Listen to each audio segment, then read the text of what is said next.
Hey guys, my name is Lasse Walker, as you might know, and today I am in Egypt on a kite safari on the Red Sea. We are at a beautiful spot with perfect flat water on this side, more perfect flat water on this side, and choppy water on that side. Today I'll be comparing three boards, which is the Jaime SLS, and the Team Series Big Air. The Jaime has been in the Duotone range for pretty much as old as I am. No, just kidding. I think it's been in the range for 18 years by now. Fun fact that a lot of people don't know, this board is actually the pro model board of Jaime SLS, which is a very old Duotone team rider. Still very involved in the brand, has always been a legend, and the man behind this incredibly successful board. So these boards are all three basically brothers and sisters. They're very much the same, the outline is the same, the channels are the same, the bottom shape is the same, but there is a very different construction. We have the normal Jaime, which is made with our Concept Blue construction, with a bio-resin and making it as eco-friendly as possible to make a good board. Then we have our SLS version, which is made with the Textreme Negra. And now, since the big air scene has grown like crazy and the demand not just from the team riders but from the whole market has been to make an even stiffer version of the Jaime SLS, which is now the Team Series Big Air. It is the same board, but it has a little bit more rocker and it's stiffer, so the wood core is thicker. There's some details in there which we'll show you in the shop. But it basically results in a board that is suitable for the heavier rider, for the stronger rider, for someone that wants to do more unhooking, for people that were struggling on hard landings, or just like to have a really stiff board in general. The Team Series Big Air is going to be the choice of board for a lot of our riders. Also for me, it's my custom board, but it is very stiff. So if you are thinking about the board, please try the Jaime SLS first. If you really want to have a stiffer board, then go try it, but it is not going to be as comfortable as a ride as the Jaime and the Jaime SLS, so watch out on that one. The Jaime and the Jaime SLS come in a whole range of sizes. The Team Series Big Air comes in a 136 by 41 and a 139 by 42. This is the reason, because that's just the two sizes that we think this board needs, what the riders demand from it, the preference that the riders have, and which is the best suitable size for big air kiteboarding. So we have these three boards. I have them on the exact same setting. I personally ride with a very wide stance. I would not recommend this to everybody because it is just my own preference. I'm quite tall, not the tallest, but quite tall. But I just really like the feeling of standing wide on the board. A lot of other riders really don't like it. Even the board designers are like, Lasse, what the heck are you doing? But it seems to work really well for me, and I'm extremely happy with all three of these boards. But I will go ride them now, try them out in the perfect flat water, try them out in the chop, and let you guys know my thoughts. So check it out. To start this test from the beginning, I'll start with the normal Jaime. Would have been nice to change the foot straps before, so I'll do that right now actually. Easy as 1, 2, 3, right? So I'll start this test riding on the normal Jaime. This is the board I've actually ridden the least because I've always been riding the Jaime SLS and the Team Series Big Air. Let's go check it out on the flat.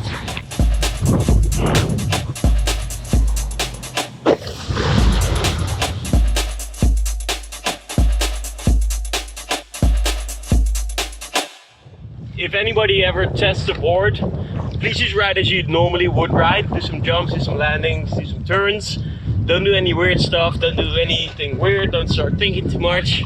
Just ride and see what you think and feel. Don't make it too complicated for yourself, because you just want a board that suits you, not suits you doing weird things. So the water being so flat is obviously not much going on in terms of chop and seeing what the flex is doing. But these very little waves around the water, you already feel that the board is very forgiving, which is nice. So even these little chops, it really feels like a hot knife going through butter. It's very easy, very forgiving. This is something that I found was different on the Team Series Big Air, because it's just not that comfortable. It's more towards performing and being able to withstand landings and hard takeoffs, compromising on the comfort.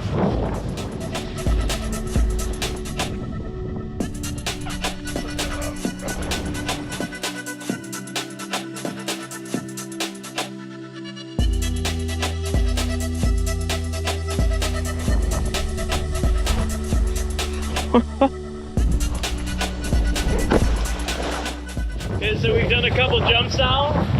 been going fairly easy, taking it easy. Kind of doing what the board has been made to do, just cruising through riding and doing some jumps. Now it's going to be interesting to go try and land a little bit harder, see how it takes the landing, see how it takes the takeoff, go from there.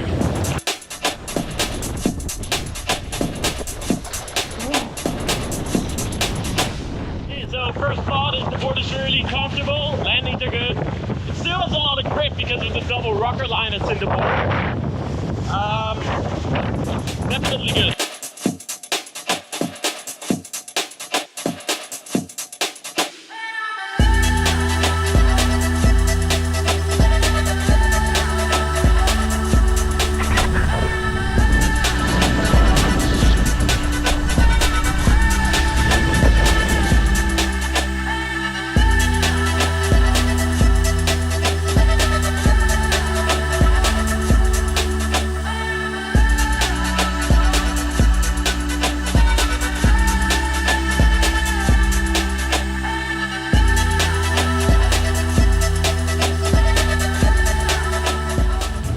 First seconds on the Jaime SLS.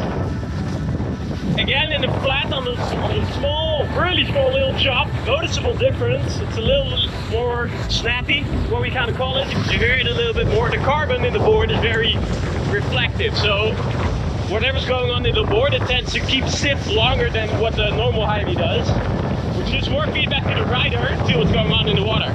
Also noticeable because the board is a little bit stiffer, I think, and we do our riding with quite some power. It does ride faster, so it really wants to go faster, but it is easy to just grip and slow down. The board has a lot of grip in the bottom shape.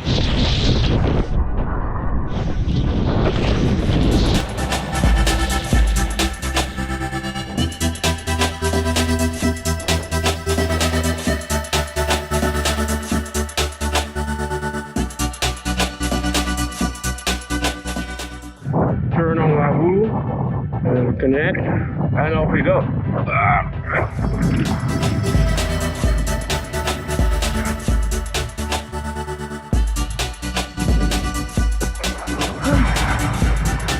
Oh, and yeah, always fun to see.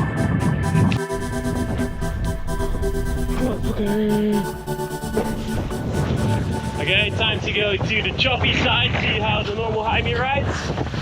Interesting to see. I've already ridden the Jaime SLS for a few years in very choppy conditions as well, so this is the first board I haven't ridden in a chop. I mean, you definitely feel the chop, but it's not so aggressive. It's just whoop, whoop, whoop, whoop. You do definitely still feel the chop because it's definitely there, but it's very forgiving. It's not like da-da-da, very snappy, but it just kind of flows into the chop with it, and then once it reaches the center of the board, you kind of float up. So it's very, very mellow, but it's good to feel the feedback. Just again for the record, these videos with Kitemana are really to test the product and see what I feel, or what Ruben feels, or what people on the team feel. I hate to break it to you, but it does come in the same line as the marketing talk, but it's fine, we can just go out and confirm it, because the whole talk of the new board jumps higher, rides better, like nobody really wants to hear that because everybody says so. I'm just here to try and see what my own opinion is and say what Kitemana thinks and hopefully get you guys with a better board, so yeah. Okay, last little thing, let's go do a little speed run, full speed, and see how the board controls.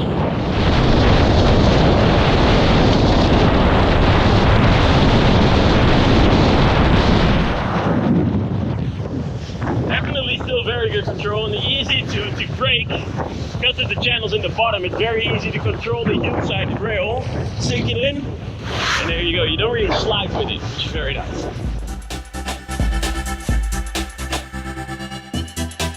So, me having already some knowledge of the board, in theory, this should be the fastest board, but we'll see.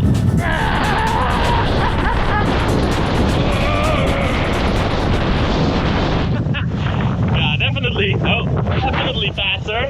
Because the board is so snappy, it just cuts through it like ga ga ga ga ga ga. So, got it?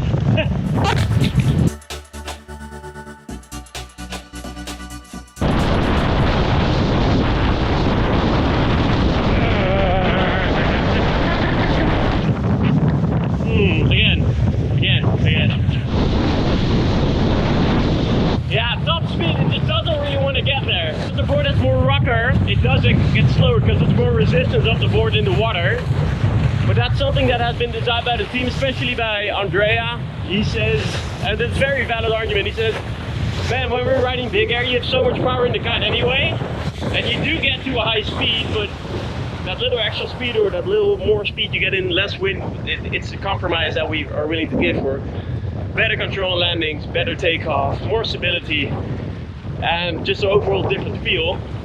And we don't need an absolute top speed. It does get fast, just like normal Jaime, but if you want to have a really fast board and be able to ride fast in lighter wind conditions, then the Jaime SLS, according to the marketing research, is the fastest and the best board to go.